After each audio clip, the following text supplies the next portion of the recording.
Ano? Bakit ganyan? Naku! Oo, nananawagan siya na pababain sa pwesto si VP Sara. Anong dahilan niya? Hindi nakapunta sa plenaryo? Hindi nakapunta sa OVP budget hearing? Yun lang pala? Kinsana. Si Honorol kuno, di na ako natawag og Honorol.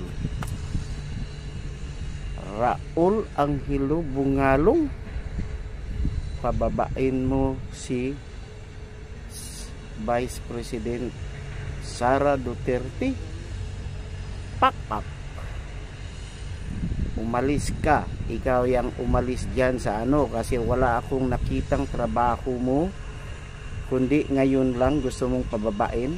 Ilan ba ang buto mo, gunggong? Ilan ang buto mo, gunggong? Sara, wala nga sa kalingkingan yung buto mo dyan. Bakit ka nakaupo diyan? Ulul, ikaw ang bumaba dyan sa inuupuan mo ngayon sa Kongreso kasi ikaw wala kang boto sa amin.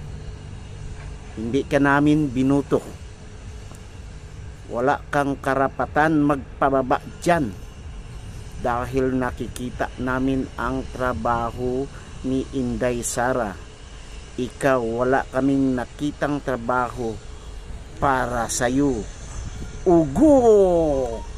Tingnan natin yung video niya kung paano niya sinasabi na gusto niyang pababain si Sara. Panoorin natin.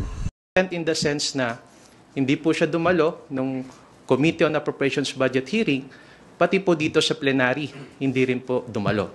So kung ganyan po, it shows that she's not interested with her duties and functions as the Vice President of the Philippines. So kung ganyan po yung lumalabas, probably we can ask her to step down as the Vice President. Kasi nakikita natin hindi naman po siya dumadalo sa mga pandinig dito po sa Kongreso.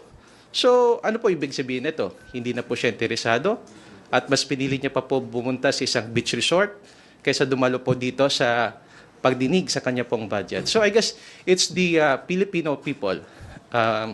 It's up to them to judge the Vice President. Yun na lang po siguro ang mga reaction ko po dyan. You're asking her to resign. Kung hindi na po siya interesado sa kanya pong duties and functions as the Vice President, we can ask the Vice President to step down.